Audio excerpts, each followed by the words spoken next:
Hi guys, good morning. आप सभी का स्वागत है।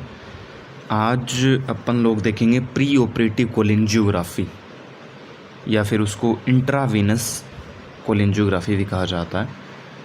देखो, पिछली वीडियो में अपन ने जो टॉपिक पढ़ा था वो ओरल कोलिसिस्टोग्राफी था, ठीक है, जिसके अंदर अपन क्या कर रहे थे, जो कॉन्ट्रास्ट मीडिया की टैबलेट थी उसको ओरली दे रहे थे पेशेंट को, है ना। उसके बाद में वो लीवर में जाके एक्सक्रीट हो रही थी लीवर से और बाइल के रूप में गॉल ब्लैडर में स्टोर हो रहा था, ठीक है।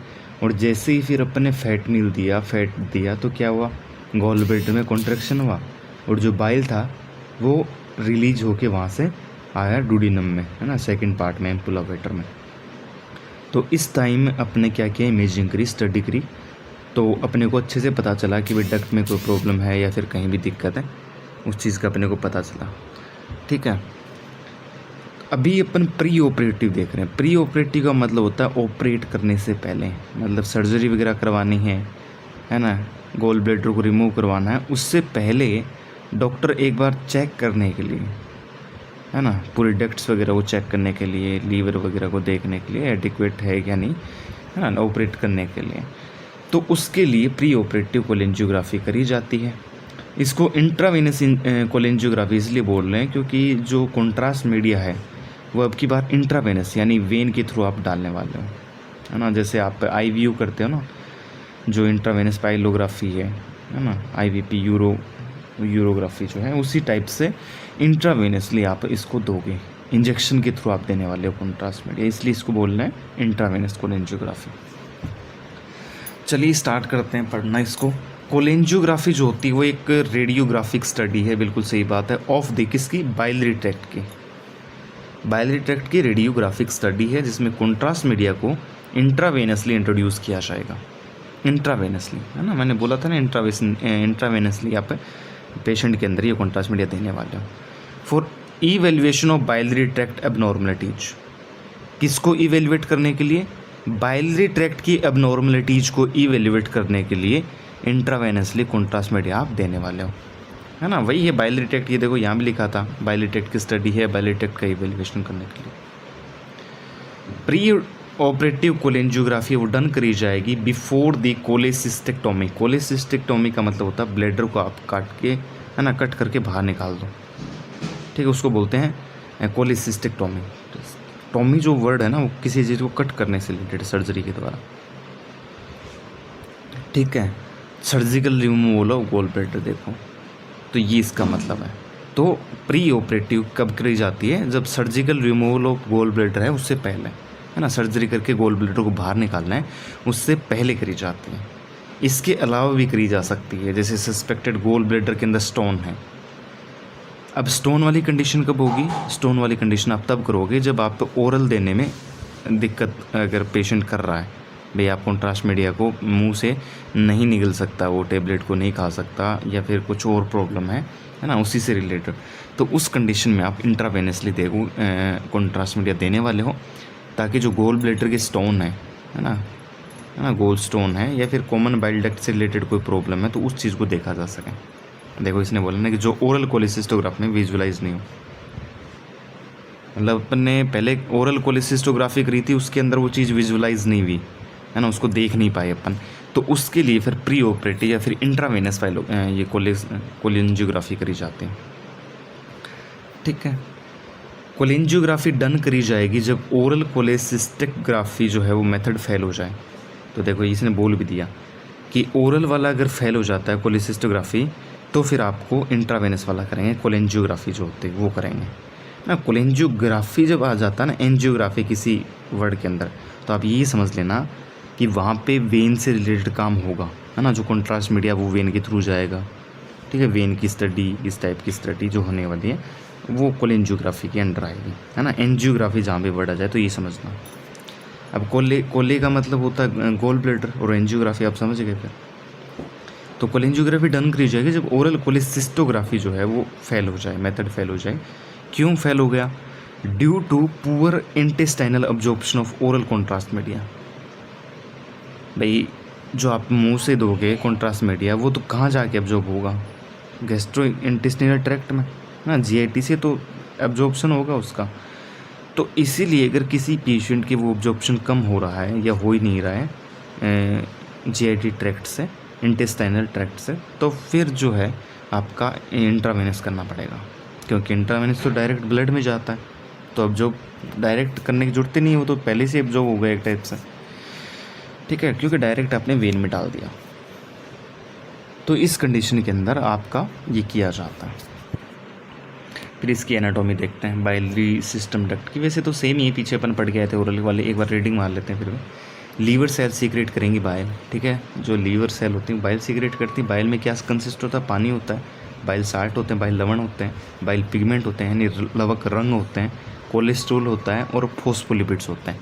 ये सारी चीज़ें होती हैं बाइल साल्ट के अंदर, बाइल के अंदर। देन इसको left and right hepatic duct, left और राइट बताया था ना मैंने, जो लीवर से आएंगे लेफ्ट और राइट, है ना, ये राइट लोब से आ रही है, लेफ्ट लोब से आ रही है, तो ये जो आएंगी लेफ्ट और राइट हिपेटिक डक्ट द्वारा कलेक्ट करके कॉमन हिपेटिक डक्ट में ड्रेन करवाया जाएगा। जो कॉमन हिपेटिक डक्ट है नीचे वाले, उसके अंदर ये जो कॉमन है इसके अंदर लाया जाएगा उसको, ठीक है।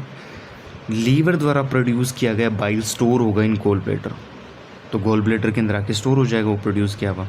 वो गोल ब्लैडर से आने वाले डक्ट को सिस्टिक डक्ट कहा जाएगा। जो गोल ब्लैडर से जो डक्ट आ रही है उसको बोलेंगे cystic duct. Cystic duct and hepatic duct आपस में ज्वाइन करके बनाएंगे कॉमन बाइल डक्ट। ये सारी चीज़ें बता चुका हूँ आपको। कॉमन बाइल डक्ट कब बनेगी, सिस्टिक डक्ट को उसको किसको बोलते हैं, कॉमन हिपेटिक डक्ट कब बनेगी, ठीक है। कॉमन बाइल डक्ट है वो ज्वाइन करेगी पेनक्रियाटिक डक्ट को and second part of duodenum में, है ना, जिसको एम्पुला ऑफ वेटर बोलते हैं, उसमें बाइल प्लस पेनक्रियाटिक जूस को ड्रेन करवाया जाएगा at the ampulla of waiter.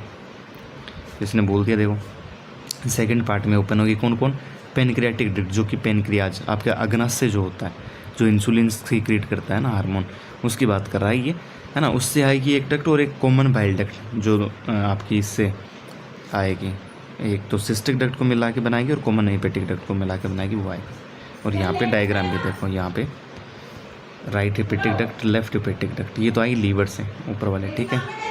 उसके बाद में ये है कॉमन हिपेटिक डक्ट, जो थोड़ा सा जस्ट नीचे ही, दोनों आपस में मिलकर कॉमन हिपेटिक डक्ट बनाएंगे।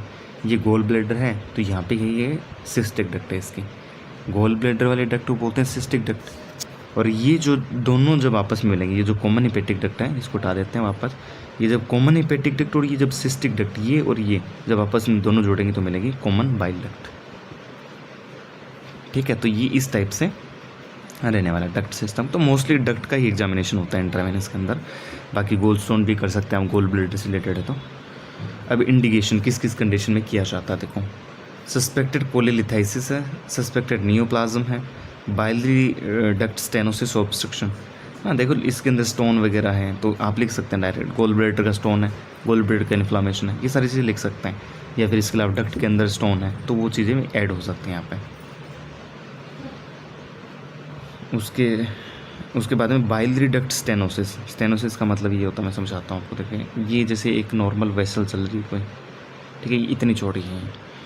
अब स्टेनोसिस के अंदर क्या होगा, ये वेसल आके यहाँ से ऐसे चिपक सी जाएगी बीच में, तो इसी थोड़ा सा नैरो हो जाएगी बीच से।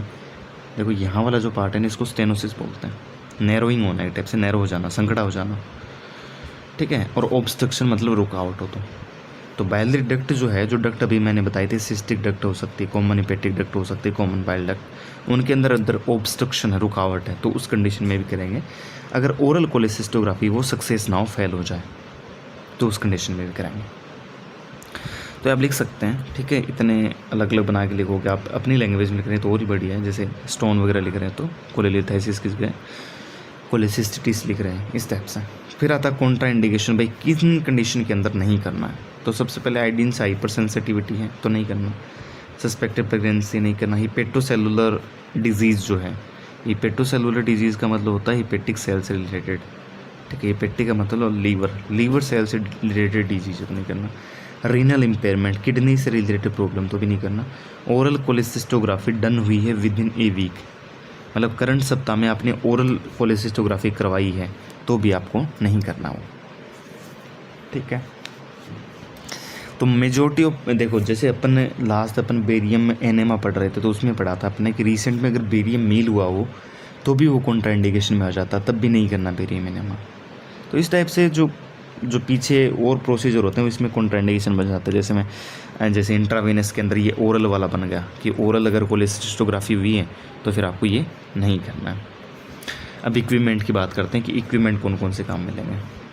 तो इक्विपमेंट में देखो, x ray machine with fluoroscopic unit और स्पोर्ट फिल्म डिवाइस है ना, स्पोर्ट फिल्म लेने के लिए अलग से। आयोडीनेटेड कॉन्ट्रास्ट मीडिया बिलीग्राम, वहाँ पे टेलेपैग है, बिलोप्टीन है, कोलेसिस्टेपैग है, इस टाइप का कॉन्ट्रास्ट मीडिया जो आयोपाइनिक एसिड था ना, ओरल के अंदर की बात कर रहा हूँ, तो वो यूज़ किया था। यहाँ पे अपन यूज़ करते हैं ये एक सेकंड, इसका नाम क्या है भाई,